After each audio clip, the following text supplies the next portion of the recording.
Nous sommes à Bafia, au quartier administratif, précisément derrière le lycée bilingue non loin des grandes endémies, où se trouve le quartier général de Dame B.C. Marthe Angeline, qui nous accueille dans son univers, celui du tissage aux filatures sur bois.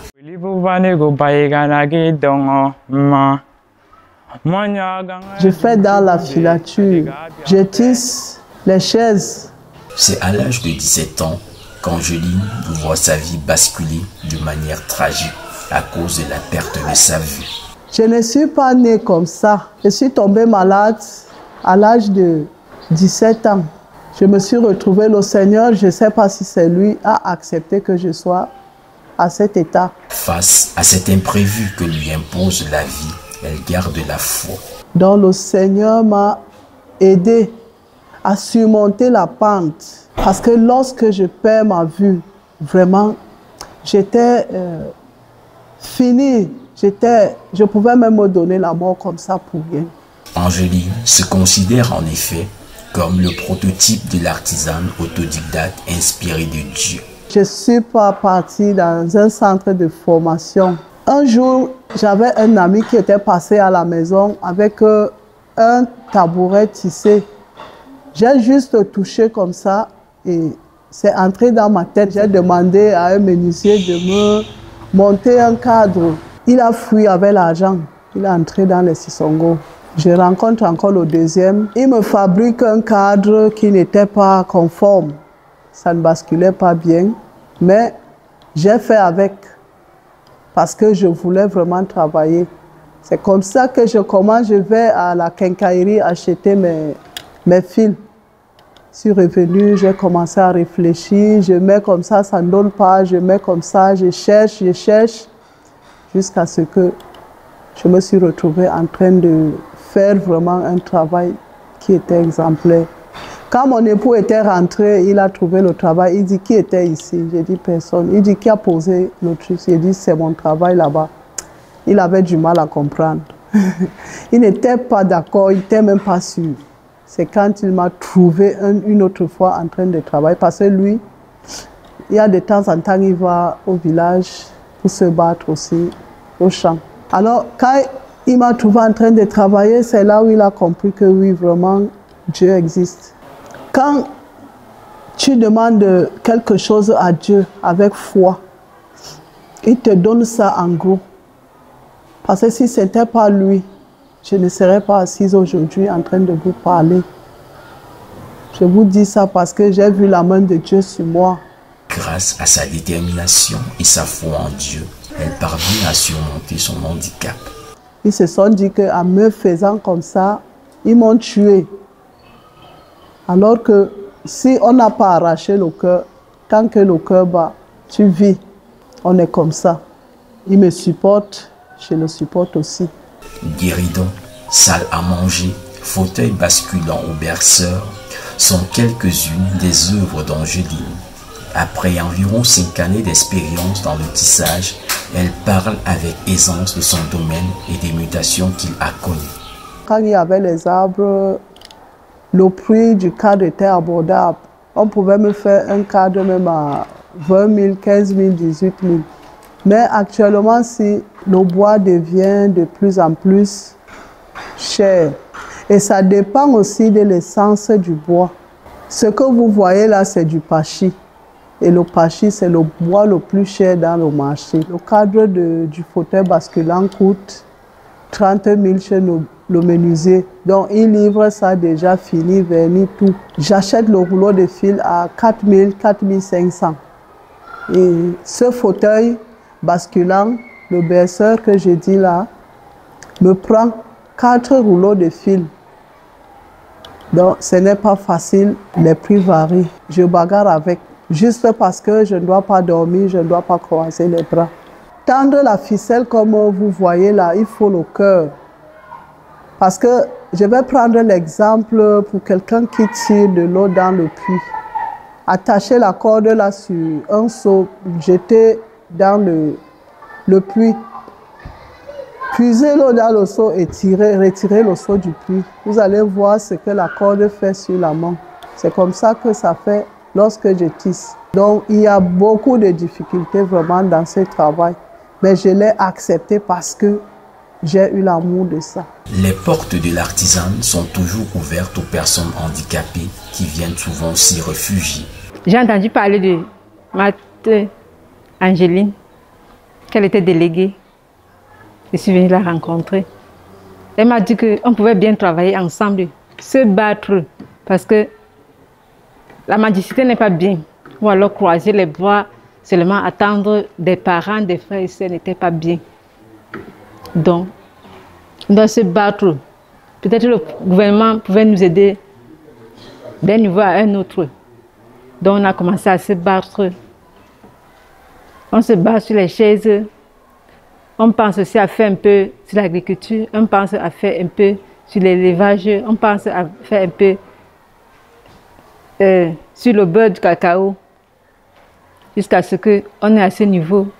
Là où on essaie de faire ce que vous êtes en train de voir aujourd'hui là. Elle nous encourage beaucoup. Je ne suis pas la seule. Il y a aussi beaucoup qui sont même dans les quartiers. Angéline, ayant à cœur l'amélioration des conditions de vie des malvoyants, va mettre sur pied une association, puis un groupe d'initiatives comme une GIC. Lorsque je suis arrivé à l'association, je me suis senti très bien. Comme je suis un artiste, je prête un peu ma voix, j'essaie un peu d'adoucir le cœur. Bien que dans le noir, la vie d'Angéline est illuminée par l'amour de l'homme de sa vie qui a dû user de patience pour conquérir le cœur de sa dulcinée avec qui il a fondé une famille, laquelle est d'ailleurs d'une aide précieuse dans le cadre de son travail. Ce qui me faisait peur, je ne savais pas que je pouvais supporter rester chez quelqu'un étant aveugle. On a discuté, c'était même en 2000, en l'an 2000, que lui, il est venu vers moi. Je lui ai dit que papa, moi je ne vais pas supporter, je ne veux pas. On a discuté, il était catégorique. Je mets ici, il met là. C'est comme ça que on finit de discuter pendant toute une année même. Parce que je ne voulais plus. Moi, je savais que ma part était finie comme ça. Il m'a gagné. J'ai dit, bon, comme tu insistes, me voici tout. C'est comme ça que j'ai commencé la vie avec mon époux. Jusqu'à aujourd'hui, il ne m'a pas lâché, il ne m'a pas abandonné, il ne m'a jamais tapé. Regarde comment tu as même perdu le poids. Le soleil, tu ne vois pas comment je l'ai fait. Assia. Ma tante t'a salué. Ah. Bon, sinon, elle n'avait rien à t'envoyer. D'accord. Pas de problème. Les difficultés sont légion dans son métier, comme au sein du groupe. Moi, je me disais que, ayant déjà mis sur pied un groupe, on pouvait avoir même un financement facilement. Bon, on arrive au niveau des projets, on dit, bon, voilà, montez les projets, on va vous financer. Par exemple, le projet port qu'on avait lancé en 2012, tu comptes même 25-30 000, tu remets à quelqu'un pour un projet qui ne va même pas aboutir. Tu pars même pour déposer, un individu s'introduit là, il dit, avant de prendre ton dossier, avant de prendre ton projet, tu dois déposer 50 000 ici. Oh, il faut l'argent de transport pour aller déposer le projet à Yaoundé. Bon.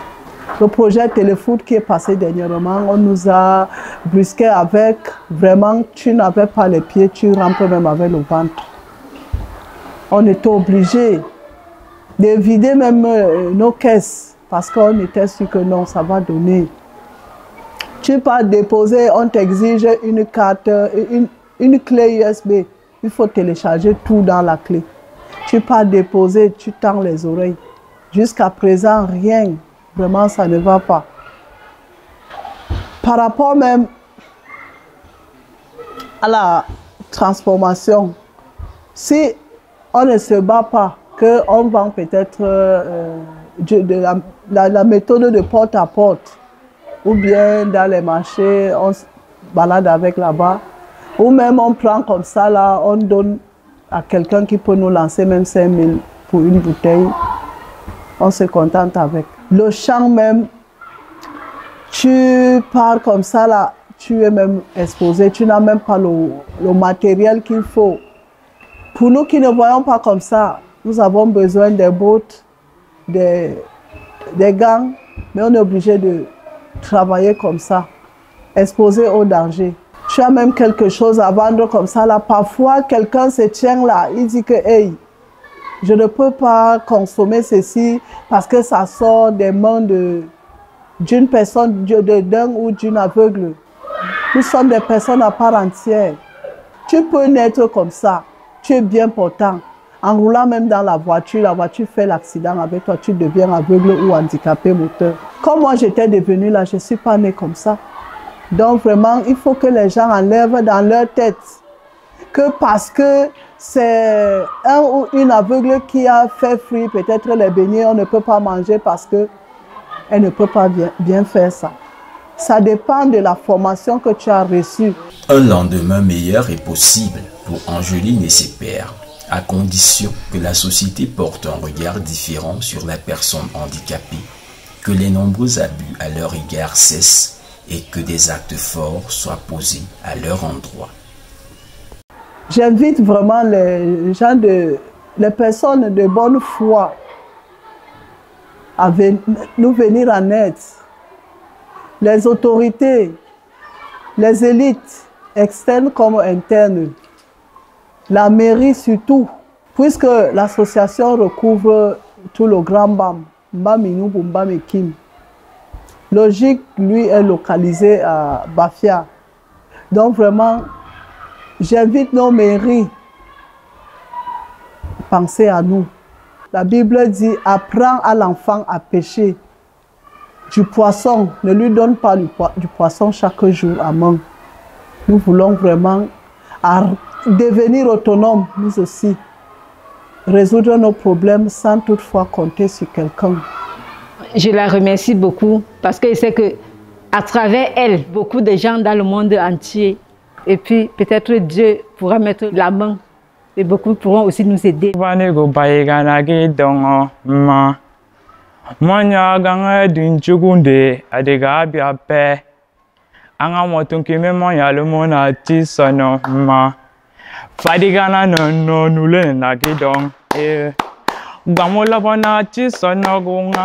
Ogigama, o de bese bago gide place ya ma. Fadigana no nule ne binyo bime. Yamanyo dongo no mu chanchugunde. Bweli bo bane go bayega na ti sono ma. Bweli bo bane go bayega na ge dongo ma.